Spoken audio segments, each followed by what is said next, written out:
अच्छा, तो मेरे बच्चों, हमने क्या करना था? हमारे पास क्वेश्चन है 3, find the number whose common logarithm are. कहते हैं आपने ऐसा नंबर फाइंड आउट करना है जिसका कॉमन लॉग ये है। अब नंबर का हमें नहीं पता कि कौन सा नंबर है, हम ऐसे ही लेट कर लेते हैं कि let the number is equal to x, ये एक ऐसा एक्स नंबर है जिसका कॉमन लॉग ये बनता है। ठीक है। अच्छा, अब हमने इस x की वैल्यू निकालनी है। उन्होंने कहा, क्योंकि कहा है कि आपने जो नंबर लेना है उसकी वैल्यू फाइंड आउट करनी है जिसका कॉमन लॉग ये बनता है। मैंने ये लिख लिया अकॉर्डिंग उनकी गिवन कंडीशन के मुताबिक कि ये जो नंबर है इस नंबर का कॉमन लॉग हमने दिया हुआ है। ये देखें, ये उन्होंने दिया हुआ है 3.5621। ये उन्होंने हमें क्वेश्चन में दिया हुआ है खुद के ये आपका जी आप एक ऐसा नंबर फाइंड आउट करें जिसका कॉमन लॉग ये वाला बनता है। मतलब हमने वो नंबर लेट कर लिया एक्स के इक्वल, और इस x का कॉमन लॉग ये हमें गिवन दिया हुआ है। पहले हम पिछले क्वेश्चंस में खुद फाइंड आउट करते थे, लेकिन यहाँ पर उन्होंने खुद दिया हुआ है। अच्छा, अब हमने इस x की वैल्यू निकालनी है।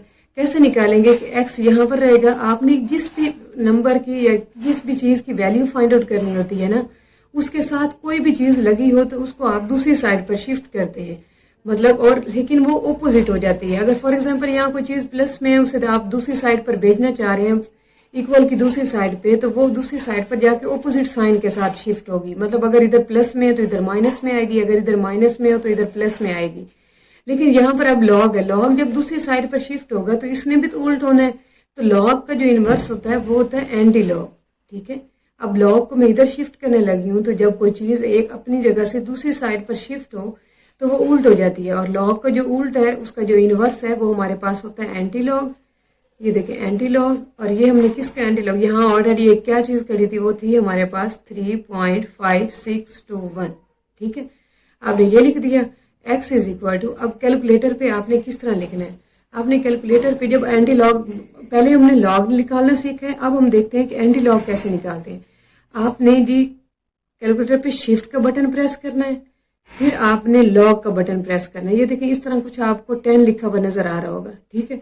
लिखने के बाद अब आपने क्या करना है, ये स्मॉल ब्रैकेट लिखे ना लिखे आपकी अपनी मर्जी है। ये स्मॉल ब्रैकेट वाला मैंने बटन प्रेस किया।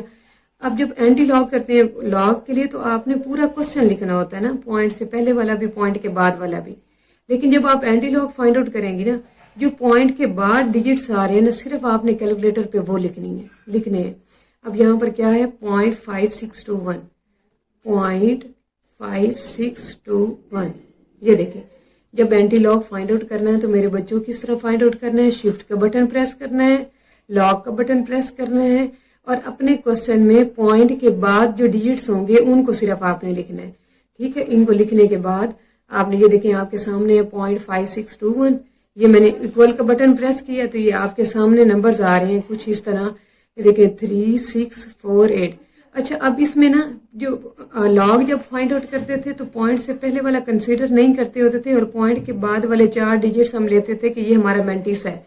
क्योंकि अब हम एंटी लॉग फाइंड आउट कर रहे हैं, मेंटिसा का तो कोई हिसाब नहीं है, तो हमें पॉइंट से पहले वाला भी एंटी लॉग में कंसीडर करना पड़ेगा और पॉइंट के बाद वाला भी। और पहले 4 डिजिट्स आपने ले लेने हैं। ये देखिए 1 2 3 4, ये हमारे पास 3648। ये पहले 4 डिजिट्स हमारे पास क्या बन रहे हैं 3648। अच्छा, आपने कैलकुलेटर पे क्या लिखना है, बटन शिफ्ट का बटन प्रेस करना है, लॉग का बटन प्रेस करना है।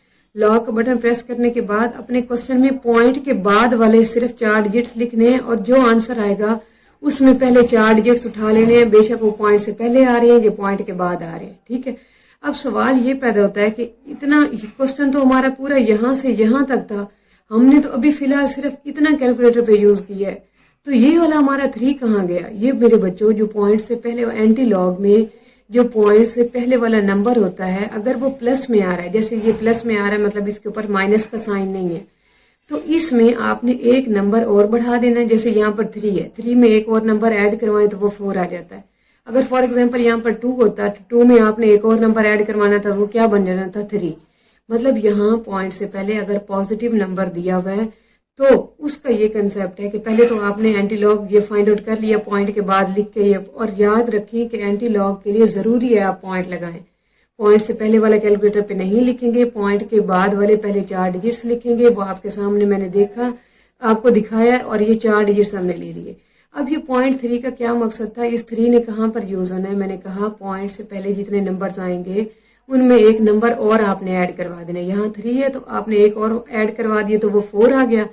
अब 4 नंबर्स के बाद आपने 4 हो गया टोटल हमारा आंसर जो है।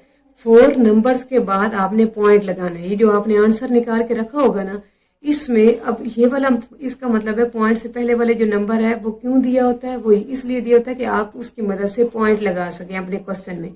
उनके वाला कैलकुलेटर वाला तो पॉइंट हमने यूज नहीं किया, तो पॉइंट हमने खुद लगाना है। तो वो किस तरह लगाएंगे, जो उन्होंने क्वेश्चन में पॉइंट से पहले नंबर दिया होगा उसमें एक नंबर ऐड करवा के उतने नंबर्स के बाद जाके अपने आंसर में पॉइंट लगाना है। यहाँ 3 था, 3 में 1 ऐड किया तो 4।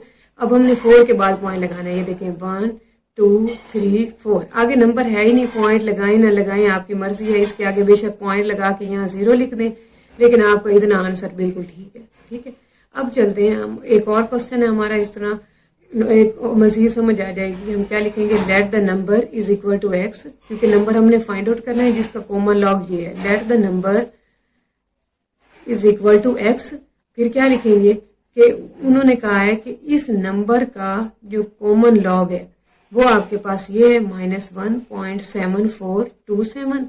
अब आपने एक्स की वैल्यू फाइंड आउट कर दी है, तो लॉग है तो दूसरी साइड पर ये जाके क्या बन जाएगा, एंटी लॉग। ये एंटी लॉग आ गया और हमारा क्वेश्चन क्या बन गया, -1। यहाँ ये ऑलरेडी खड़ा था, लॉग हमने इस साइड पर शिफ्ट किया और इस साइड पर ऑलरेडी एक और चीज खड़ी थी, वो थी -1.7427, ये आ गया। अच्छा, मैंने किस तरह निकालना सिखाया है, कैलकुलेटर पे आप किस तरह कैलकुलेट करेंगे, एंटी लॉग, शिफ्ट का बटन और उसके बाद लॉग का, ये 10 इस तरह का लिखा हुआ आपको आ जाएगा, सामने आपको नजर आ जाएगा। लिखने के बाद आपने क्या करना है, जब एंटी लॉग फाइंड आउट करना है तो पॉइंट से पहले वाला नहीं लिखना, क्योंकि पॉइंट से पहले वाला हमने अपने आंसर में पॉइंट लगाने के लिए इस्तेमाल करते हैं, वैसे नहीं, एंटी लॉग फाइंड आउट करने के लिए नहीं। तो पॉइंट के बाद वाले लिखते होते हैं एंटी लॉग में, शिफ्ट लॉग ये लिख के फिर क्या लिखेंगे, पॉइंट। ये देखिए पॉइंट के बाद वाले डिजिट्स लिखने हैं, वो क्या आ रहे हैं, 7427। ये लिख के आपने इक्वल का बटन प्रेस कर दिया। इक्वल का बटन प्रेस करने के बाद मैंने क्या कहा था कि आपने पॉइंट से पहले भी बेशक नंबर्स आ रहे हैं, पॉइंट के बाद आपने पहले 4 डिजिट्स ले लेने हैं।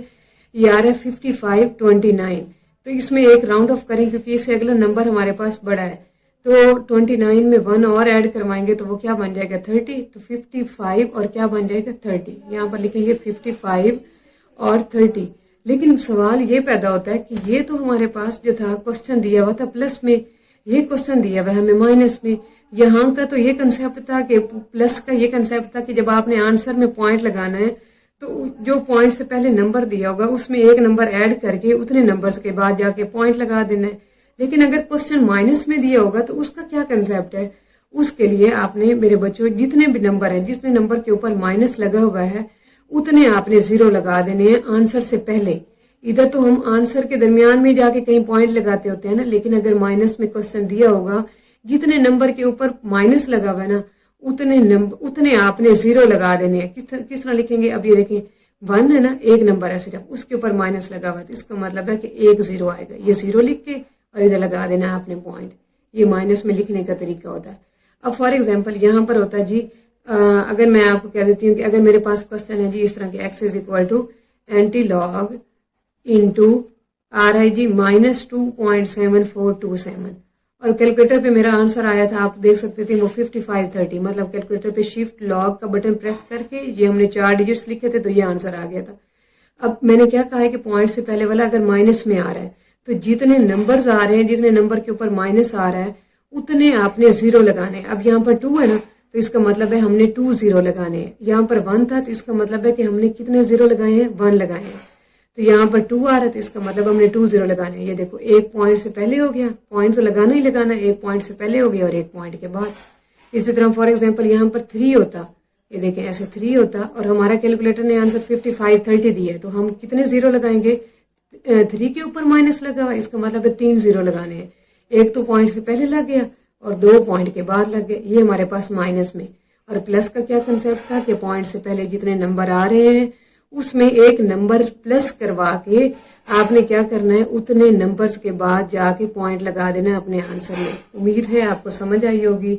अगर आपको किसी भी क्वेश्चन में कोई कंफ्यूजन हो, तो आप मुझसे कमेंट बॉक्स में पूछ सकते हैं। मिलते हैं नेक्स्ट लेक्चर के साथ, तब तक के लिए अल्लाह हाफिज।